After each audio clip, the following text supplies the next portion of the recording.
मेरे प्रियो, परमेश्वर ने मनुष्य को बनाया कि मनुष्य परमेश्वर के साथ रहे। मनुष्य परमेश्वर के साथ एक सहभागिता में, एक घनिष्ठता में मनुष्य रहे और सदा उसका आनंद उठाए और उसकी महिमा करे। परंतु हम अदन की बारी में एक चीज को देखते हैं कि ये सहभागिता, ये संगति, ये आनंद कुछ ही समय का रहा और कुछ समय के बाद पाप के प्रवेश के कारण पाप के प्रवेश के कारण वो संगति, वो सहभागिता, वो आनंद क्या हो गया? खत्म खत्म हो गया। तो एक ही चीज है जो आज आदम को उस आनंद से दूर करने का एक चीज रहा, वो है पाप। और पाप के कारण ही वो परमेश्वर की संगति से, परमेश्वर की सहभागिता से, परमेश्वर की उपस्थिति से, परमेश्वर के आनंद से वो क्या हो गया? दूर हो गया। हम भजन में एक बात पढ़ते हैं ना, अक्सर हम भजन में एक बात पढ़ते हैं कि परमेश्वर की उपस्थिति में आनंद की भरपूरी है। परमेश्वर का उपस्थिति में ही आनंद का भरपूरी है। और परमेश्वर से जब एक व्यक्ति दूर हो जाता है, जब एक व्यक्ति परमेश्वर से दूर हो जाता है, और दूर होने का एक जो पॉइंट्स है, एक जो विषय है, वो पाप है। और आज हमारे आदि माता पिता के पतन, उनके पाप का जो स्वभाव है, पतितता का जो स्वभाव है, भ्रष्टता का जो स्वभाव है, विरासत में आज मुझे और हम सभी को मिला है। परंतु यीशु मसीह में हम स्वतंत्र होते हैं।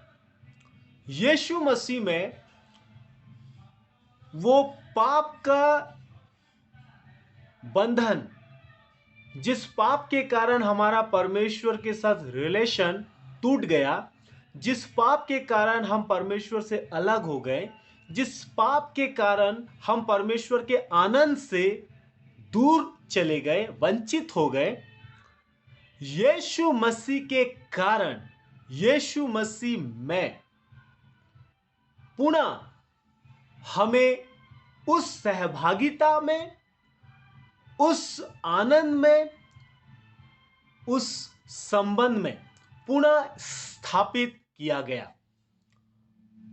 और यीशु मसीह के द्वारा मनुष्य के अंदर, यीशु मसीह के बिना, यीशु मसीह के बाहर मनुष्य के अंदर अपनी कोई धार्मिकता नहीं। मनुष्य के अंदर अब उसकी अपनी कोई धार्मिकता नहीं, अपना कोई खोज नहीं। रोमी का पत्री में 3 अध्याय में पौलुस कहता है, सब के सब भटक गए हैं, कोई परमेश्वर का खोजने वाला नहीं। पाप मनुष्य को परमेश्वर से इतना दूर लेके चला गया कि अब यह संभव नहीं कि मनुष्य परमेश्वर के पास लौट आए और अपने उद्देश्य को, जो उद्देश्य उसके जीवन में कि वो परमेश्वर की महिमा करे और सदा उसमें आनंद मनाए या उसमें आनंदित हो, यह पॉसिबल नहीं है। क्यों? क्योंकि बीच में पाप है। और परमेश्वर कैसा है? पवित्र है। परमेश्वर कैसा है? वो पवित्र है। पवित्र परमेश्वर पाप को कदापि सहन कर नहीं सकता, क्योंकि ज्योति का अंधकार के साथ कोई रिश्ता नहीं। अब यीशु मसीह के द्वारा परमेश्वर का एक कार्य हमारे जीवन में किया गया। परमेश्वर की भलाई को प्रकट किया गया, जो रोमी 5:8 है। परमेश्वर की प्रेम की भलाई ऐसे समय में हम पर प्रकट किया गया कि जब हम क्या थे? पापी ही थे। तभी प्रभु यीशु मसीह हमारे जगह में, हमारे स्थान में, हमारे बदले स्थानपन, जिसको कहते हैं स्थानपन, हमारे स्थान में, हमारे जगह में, हमारे बदले, बाइबल कहती है वो पाप से अज्ञात था, उसको उसने हमारे लिए पाप ठहराया। यीशु मसीह को पाप ठहराया। वो पाप से अज्ञात था। अज्ञात मतलब अज्ञात, पता नहीं, है ना? पाप से कहीं से भी यीशु मसीह का कोई दूर दूर तक कोई पहचान नहीं था, अज्ञात था। आपके लिए और मेरे लिए, आपको और मुझे पुनः उस संबंध में, पुनः उस सहभागिता में, पुनः उस रिलेशन में, उस आनंद में, उस परमेश्वर के उपस्थिति में पुनः ले आने के लिए परमेश्वर ने अपने एक लौते पुत्र को, जो पाप से अज्ञात था, यीशु मसीह को आपके और मेरे लिए पाप ठहराया। यह बहुत बड़ा और बहुत भयंकर शब्द है यीशु मसीह के लिए, कि वो आपके लिए और मेरे लिए पाप ठहराया गया। यह बहुत बड़ी बात है। इसे समझना और अपने जीवन में यीशु मसीह के कार्य को, जो उसने किया,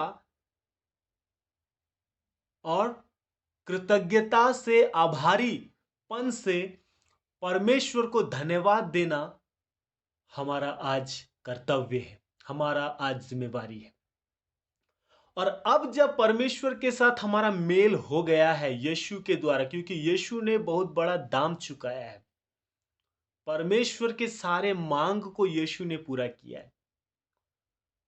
अब हम पुनः क्या किए गए हैं? पुनः उस संबंध में फिर से लाए गए हैं। अब हमारे जीवन में क्या है? अब हम फिर से यीशु मसीह के द्वारा, यीशु मसीह में होके परमेश्वर की महिमा करते हैं, और यीशु मसीह में होके परमेश्वर के आनंद में हम सहभागिता होते हैं। Praise the Lord. तो ये जो हमारे जीवन में हमें, जो इसे कहते हैं परमेश्वर का अनुग्रह, जिसके योग्य हम नहीं थे, उस चीज को हमें देना, उस काबिल हमें बनाना, ये परमेश्वर ने हमारे जीवन में किया। ये अनुग्रह है परमेश्वर का। हम पुनः परमेश्वर के सहभागिता में, परमेश्वर के संगति में, परमेश्वर के आनंद में, परमेश्वर की उपस्थिति में आने के योग्य नहीं थे। हम सिर्फ और सिर्फ परमेश्वर के न्याय, उसके क्रोध, उसके दंड, और हम नरक के ही योग्य थे। सब मनुष्य, पूरा मनुष्य जाति, हर एक मुंह बंद किया जाए और परमेश्वर के न्याय के सिंहासन के सामने लाया जाए। तो हमारे जीवन में जो कार्य हुआ है, ये महाकरुणा का कार्य है। अब हमारा जीवन का उद्देश्य क्या है? उसके लिए पवित्र, हमें अलग किया गया है, उसके लिए पवित्र जीवन जीना, उसे अपने जीवन में सर्वप्रथम प्राथमिकता देना हमारा जीवन का लक्ष्य। कि हमारे जीवन में अब पहला प्राथमिकता, पहला स्थान किसका हो? यीशु मसीह का। और यीशु मसीह के द्वारा हम उसमें क्या किए गए? जोड़े गए। यीशु मसीह के द्वारा हमारा फिर से मेल हो पाया। यीशु मसीह के द्वारा अब हम परमेश्वर का लेपालक पुत्र और पुत्रियां हैं, गोद लिए हुए हम हैं। मनुष्य का मुख्य उद्देश्य क्या है? परमेश्वर का महिमा करना और उसके आनंद में आनंदित होना। और हमने आदम की बातों को देखा, किस प्रकार आदम परमेश्वर से दूर हो गया पाप के कारण, और उसके पतन और उसके पतित स्वभाव के कारण हम भी आज परमेश्वर से दूर थे। परंतु परमेश्वर का प्रेम, परमेश्वर का अनुग्रह हम पर हुआ, और आज यीशु मसीह में आज हम पुनः उस सहभागिता में, उस संबंध में हमें लाया गया। तो मेरे प्रियो, ये हमारे लिए बहुत इम्पोर्टेंट है, ये बहुत हमारे लिए बड़ा अर्थ रखता है।